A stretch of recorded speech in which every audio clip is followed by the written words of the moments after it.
kami ada beranggotaan Bernike, Elin, Stephanie, dan Rena Alexander akan mempresentasikan tentang resource dan activity duration estimate. Nah, di sini ada daftar aktivitas untuk proyek kami, yaitu di pekerjaan pendahuluan ada pekerjaan awal, dan ada pekerjaan boplank. Yang kedua ada pekerjaan struktur bawah, yang isinya ada pekerjaan tanah, pekerjaan pondasi, dan pekerjaan balok.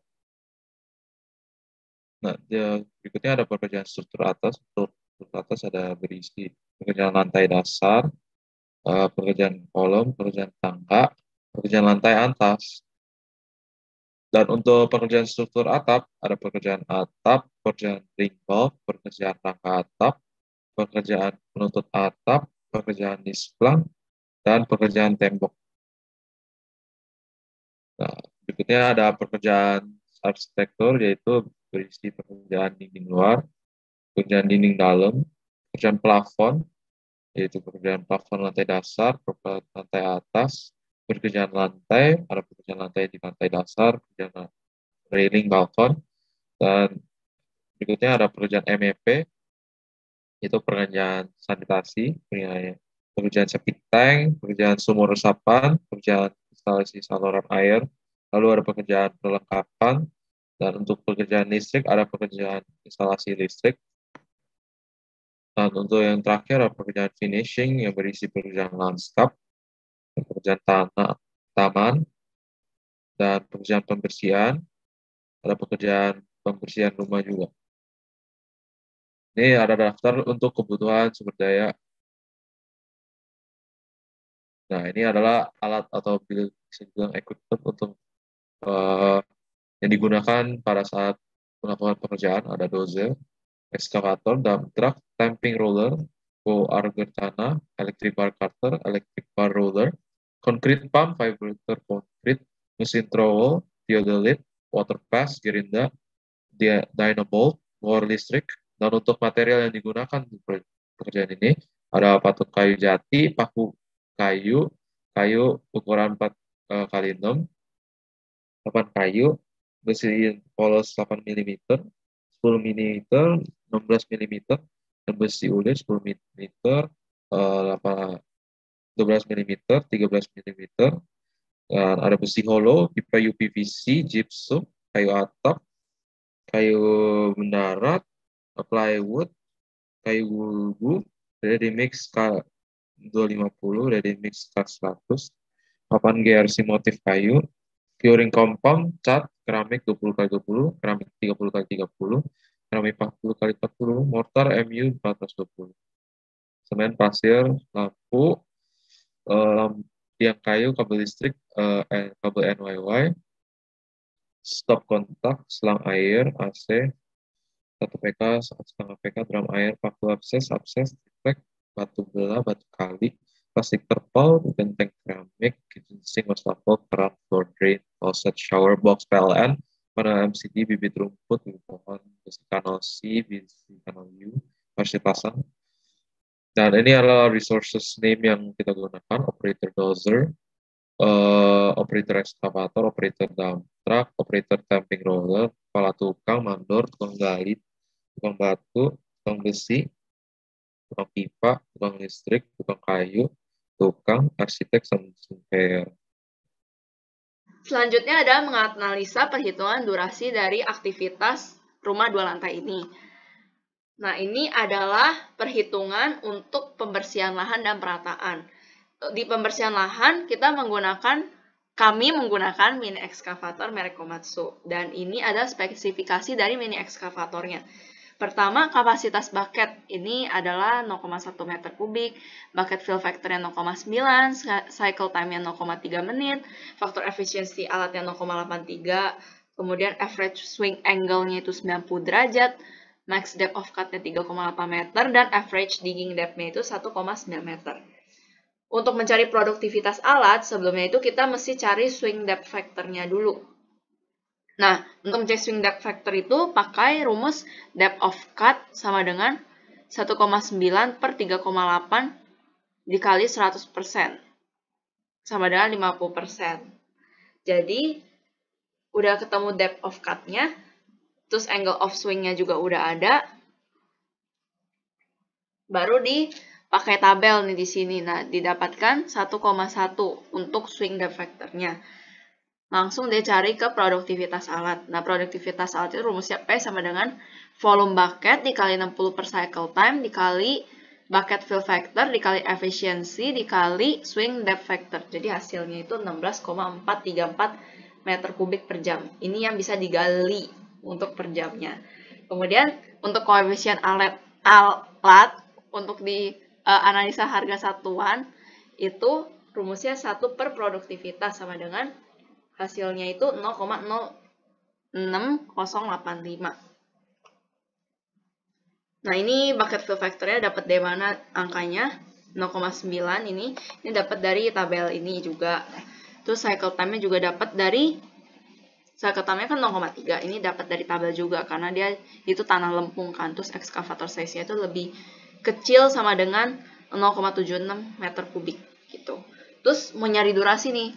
Untuk nyari durasi ini diketahui jam kerja efektif per harinya itu 9 jam. Jadi per hari 9 jam. Lalu volume tanah yang harus digali dan dipindahkan itu 175 bank kubik meter. Jadi dalam keadaan bank gitu. Dan faktor swelling tanah karena dia lempung jadinya 1,3. Jadi durasi pekerjaan dari mini excavator ini adalah sama dengan volume tanah lepas per produktivitas.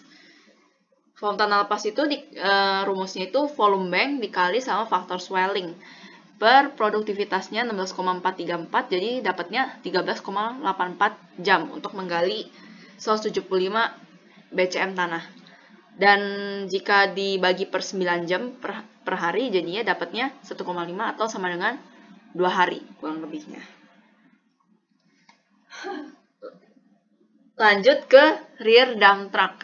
Nah, ini habis pakai ekskavator lalu dimasukkan ke rear dump truck. Ini spesifikasi yang kami pakai itu kapasitas baknya 10 ton, faktor efisiensi alatnya 0,83.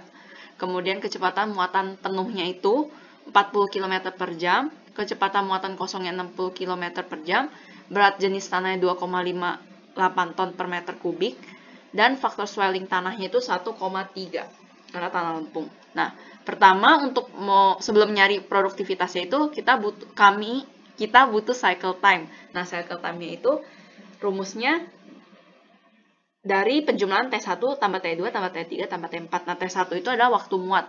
Waktu muat itu adalah rumusnya volume bak dikali 60 per berat jenis tanah dikali produktivitas ekskavator dikali faktor swelling tanah. Itu dapatnya 10,885 menit.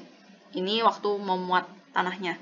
Kemudian T2 waktu muatan penuhnya itu waktu mau truk ini nyampai ke tempat pembuangannya itu sama dengan jarak dikali 60 per kecepatan muatan penuh. Dapatnya 3 menit. Lanjut ke waktu muatan kosong, jadi udah dituang semua tanahnya ke tempat pembuangannya itu. Nah, dibalikin lagi, jadinya itu rumusnya sama kayak waktu muatan penuh, cuma bedanya itu ada di kecepatannya, karena kecepatan muatan kosong itu lebih cepat. Jadinya 2 menit hasilnya. Lalu terakhir itu waktu manuvernya itu, ini perkiraan aja, estimasi 1 menit. Jadi udah dicari cycle time-nya itu ditambah jadi 16,885 menit. Nah, ini kecepatan yang didapat jadinya. Ini dari tabel ini. Kemudian udah cari cycle time, lanjut ke mencari produktivitas alat. Nah, ini produktivitas alatnya rumusnya P sama dengan volume bucket dikali dengan faktor efisiensi dikali 60 per berat jenis dari tanah itu dikali dengan faktor swelling dikali cycle time. Dan hasilnya dapatnya 8,794 meter kubik per jam. Ini yang bisa ditampung sama dump truck-nya per jam.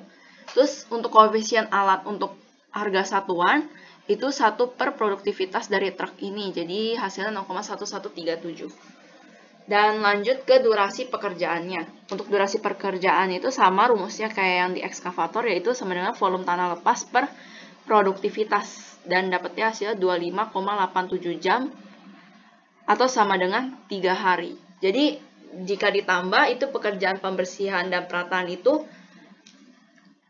dapat selama 5 hari karena 2 hari di ekskavator dan 3 hari itu di dump truck. Jadi 2 tambah 3, 5 hari.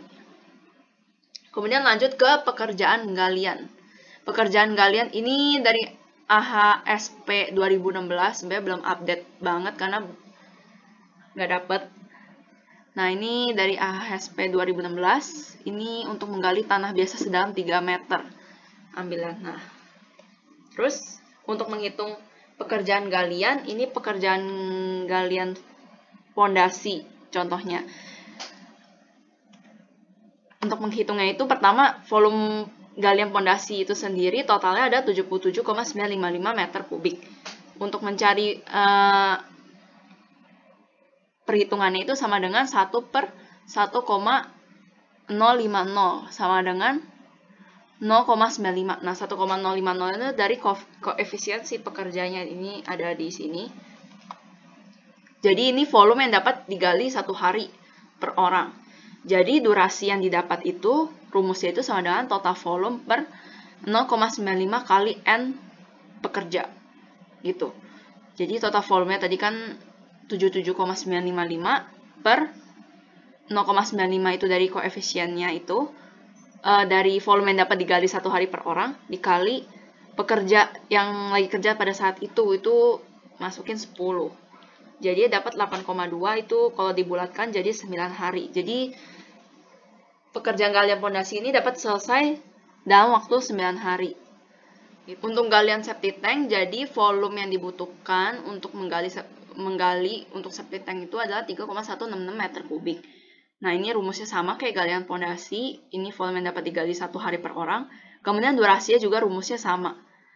Rumusnya sama, tapi didapatnya, nah ini diganti pekerjanya. Untuk galian septic tank kan lebih kecil gitu ya, lebih kecil. Jadi pekerjanya itu lebih diperkecil juga jumlahnya. Ini hanya 2, jadinya dapatnya 1,67 atau sama dengan 2 hari untuk pekerjaan galian septic tank.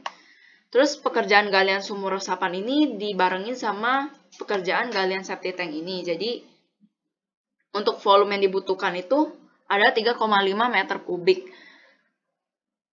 Lalu ini sama kayak yang sebelumnya, itu 0,95 meter kubik untuk volume yang dapat digali 1 hari per orang. Kemudian durasi yang dibutuhkan itu adalah sama dengan rumusnya sama, tapi diganti total volumenya aja sama pekerjanya. Pekerjanya juga 2, karena ini kecil juga volumenya, nggak kayak yang pondasi, jadi dapatnya 2 hari juga. Nah, berikut merupakan tampilan bar chart atau durasi aktivitas kami.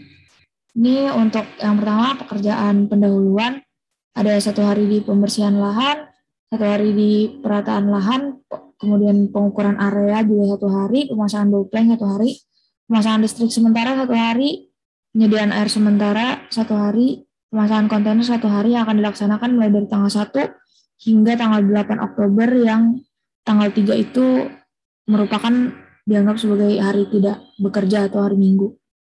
Nah, kemudian untuk pekerjaan struktur bawahnya ada pekerjaan galian pondasi yang akan dilaksanakan selama 3 hari, pekerjaan galian septic tank juga 3 hari durasinya, kemudian pekerjaan galian sumur resapan juga 3 hari. Nah, itu melewati hari tidak kerja juga atau hari Minggu ya.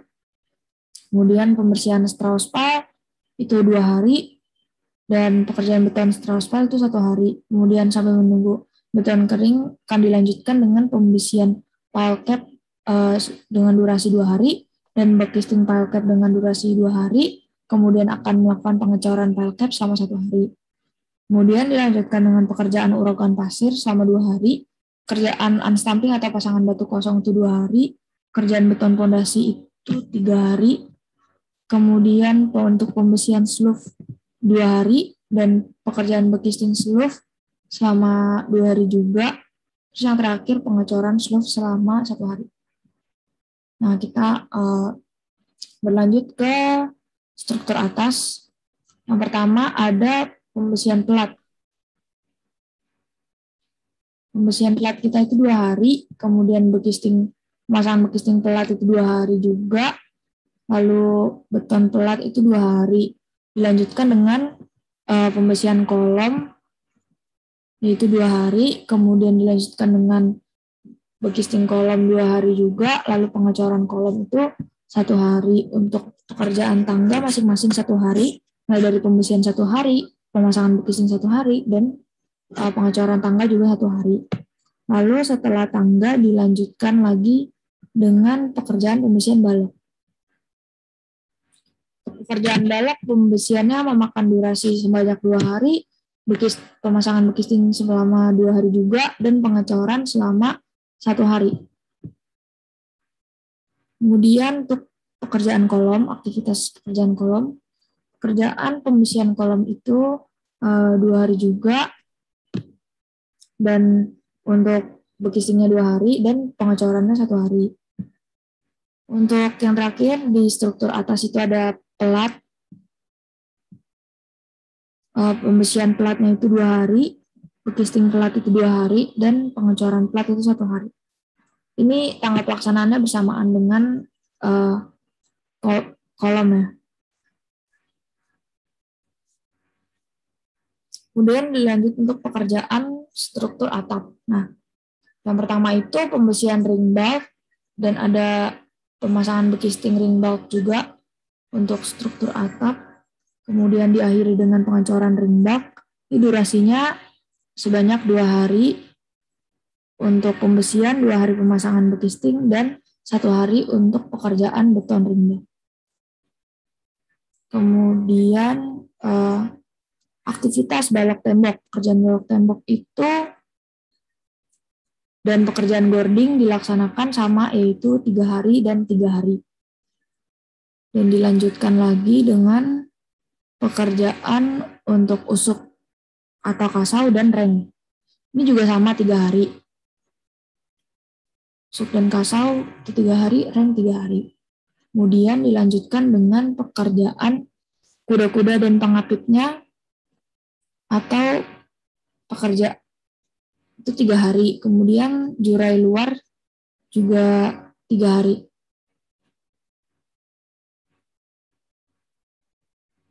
Kemudian pekerjaan nok.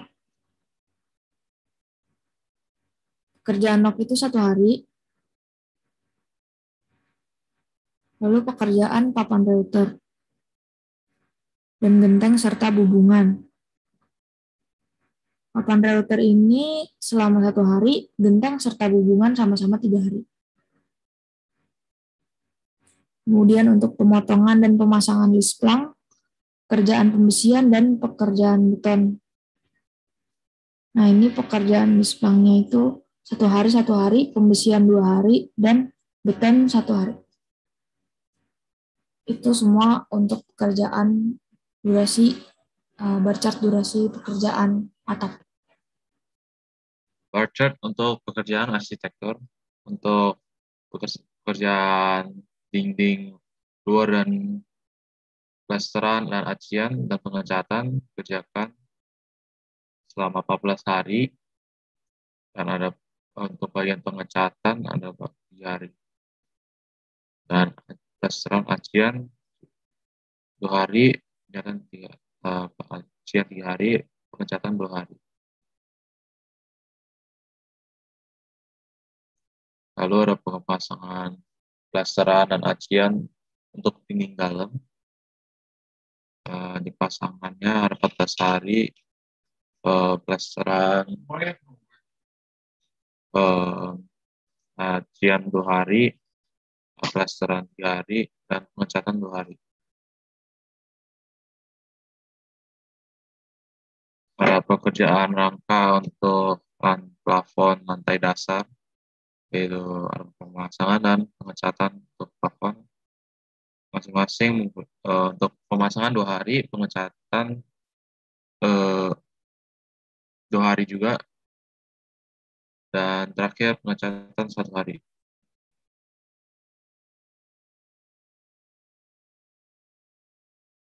Untuk pekerjaan rangka plafon di atas, lantai atas, ada untuk pemasangan dan pengecatan. Tentunya untuk pekerjaan rangka plafon itu lantai atas 2 hari, pemasangan 2 hari, dan pengecatan 1 hari. Maksud pekerjaan plesteran lantai dasar dan pelapis dan plesteran. Lagi untuk lantai atas, plesteran pekerjaan buat 2 hari, dan pelapis juga pekerjaannya dikerjakan selama 2 hari.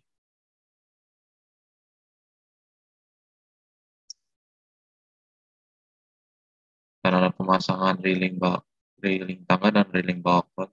Masing-masing punya durasi dikerjakan selama 1 hari. Dan sekarang ada bagian MEP. Sini ada pekerjaan pemasangan pipa septic tank, batu bata septic tank, dan lubang udara septic tank. Pemasang dikerjakan masing-masing selama 1 hari. Untuk pemasangan pipa sumur resapan dan pemasangan mata merah sumber resapan dikerjakan masing-masing selama 1 hari. Dan ada pekerjaan pipa saluran air bersih untuk air bersih, air kotor, air bekas, dan air hujan. Ini durasi pekerjaan masing-masing 2 hari. Setelah itu ada pemasangan kitchen sink, wastafel, keran, floor drain, dan pemasangan closet dan shower, dan pemasangan pekerjaan bak mandi. Masing-masing mempunyai 1 hari untuk semua pekerjaannya. Dan ada pemasangan box PLN dan panel, pemasangan tik lampu, pekerjaan kabel, pemasangan saklar dan stop kontak, dan pemasangan AC. Dan itu dikerjakan selama 1 hari juga untuk semua pekerjaan tersebut. Dan bagian terakhir itu pekerjaan finishing. Di sini ada pekerjaan rumput, dalam pohon, pembongkaran direksi kit, pembersihan area dalam rumah, dan pembersihan area luar rumah. Dan ini dikerjakan masing-masing selama 1 hari. Berikut adalah budget untuk proyek. Nah, saat ini saya mau menerangkan tentang jalur kritis yang ada di proyek kami ya. Ini contoh network diagramnya. Nah, jalur kritis itu jadi jalur yang memiliki durasi paling panjang yang melalui jaringan. Kenapa sih jalur kritis ini perlu diidentifikasi supaya kita bisa melihat kegiatan-kegiatan mana yang tidak boleh tertunda atau bahkan terlambat sama sekali. Karena kalau satu dari kegiatan di jalur kritis ini tertunda, itu semua kegiatan yang bersangkutan akan tertunda juga. Saat ini kita mau meninjau di bagian arsitektur ya, pekerjaan arsitektur.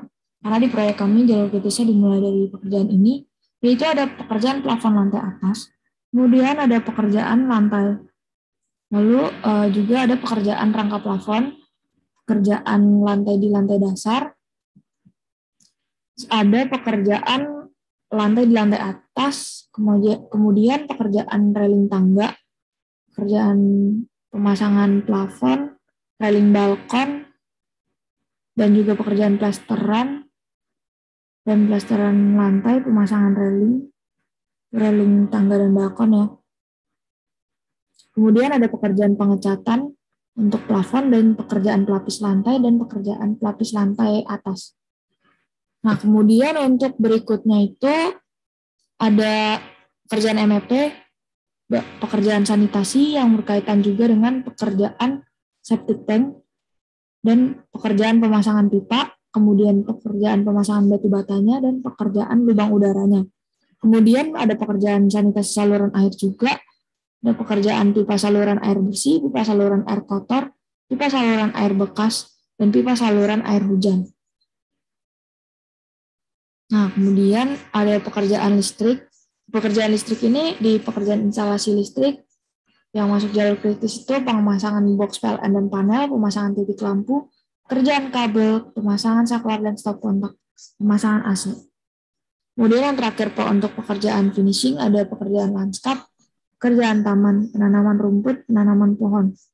Kemudian pekerjaan pembersihannya ada pekerjaan pembongkaran, pekerjaan pembongkaran direksi kit, ada pekerjaan pembersihan rumah juga, yaitu pekerjaan pembersihan area dalam rumah dan area luar rumah. Sekian merupakan jalur kritis dari proyek rumah kami.